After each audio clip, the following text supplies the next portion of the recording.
I'm Lorraine Vernon and I'm Vice Chair of Parkinson's Social Club in Red Street, Chesterton. And I'm Alka Henson. I'm one of the specialist nurses working in neuropsychiatry in combined healthcare, and we work with people with neurological conditions. So as part of that we've been involved in the Parkinson's disease work and the support group. Today it's the Bake Off, so it's the second one. We did one last year which was very successful, and this was a follow-on from that. So every team from the Heartlands has been invited to make a cake and contribute. The cakes have been judged, yes. Lorraine. Obviously the winners are going to be announced, but it's about raising awareness of Parkinson's disease and highlighting some of the work that we're doing with the community. Parkinson's disease is a progressive neurodegenerative condition that affects males and females. It affects your cognition, it affects your movements.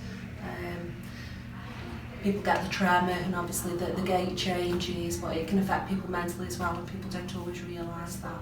And with Parkinson's, obviously everybody's different and it affects people differently, everybody's individual. So some people can have more movement problems, other people can have more mental health problems. But people get what we call a mask-like face, so their face can be expressionless. So it's really difficult, you know, when you and I are talking, we can understand, and you get visual cues and, you know, body language and stuff. You don't always get that from somebody with Parkinson's because they're very rigid, because they've got a lot of stiffness. But they can't smile, you know, they can't raise their eyebrows like we would if we were, you know, alarmed or, you know, whatever. So a lot of it is getting to know the symptoms and understanding how to work with that person. A lot of anxiety and depression we see. Occasionally people can suffer with psychosis, so people might come into services that are having perceptual disturbances, so you know their thoughts may not be in keeping with ours, and we see people to support them, offer treatment and perhaps signpost them onwards. We asked Joan Wally to be our president as she was in the public eyes. Right, and she's very interested in what we do. She has worked along with us before in fundraising, and she did suggest that she would get in touch with the nurses for a contact for us, because we get at a level as we know what to do as volunteers. You learn as you go on, as you know your people. You learn that there are different stages, different ways that you have to handle the people. They get very depressed, very quiet, they sleep. They can fall asleep on the chair and you think, oh, are they bored, or, you know, but no, it's just their way of dealing with their Parkinson's.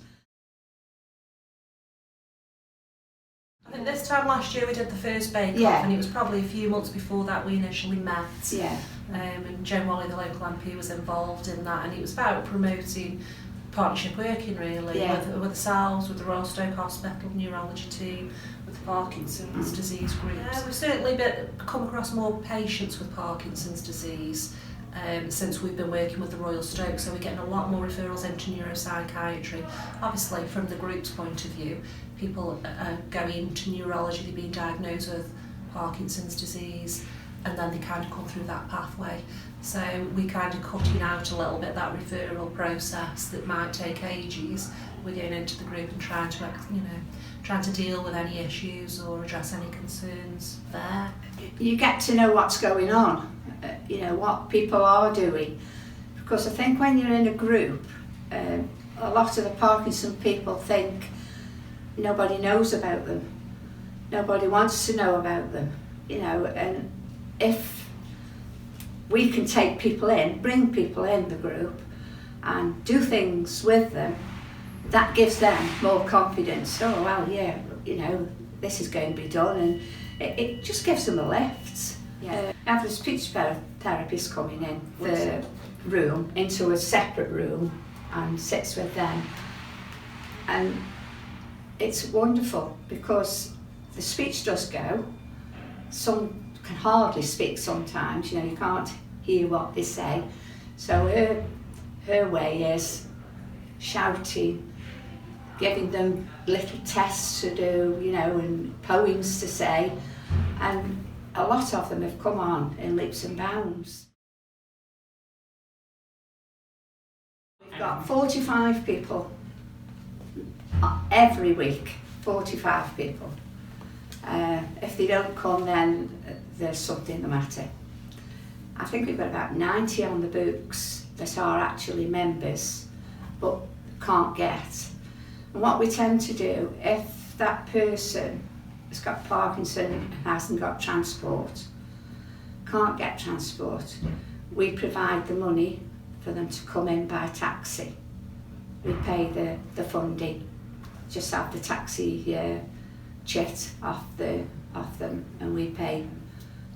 It's about 6, 7 that come in by taxis that would never get out. Parkinson's UK, that's what they promote. Nobody with Parkinson's should be isolated. If we know, then we can get them there, and they love it. So we do a bingo session, we do painting, we do a quiz. They chat, they love talking to one another. They have tea, coffee, birthdays that come along. We always celebrate birthdays. We have day trips in the summer. I do the trips, do one a month. We go to the seaside, we go to garden centres, Trenton, Wedgwoods. We try to take them where they wouldn't be able to get to. It's 01782 6144 36, and just come along. That first step, I know, is a big step, but once you're there, you'll just want to keep coming. You just want to keep coming. You'll meet so many people that are like you. In a way, they have got Parkinson's. You're sharing something with somebody.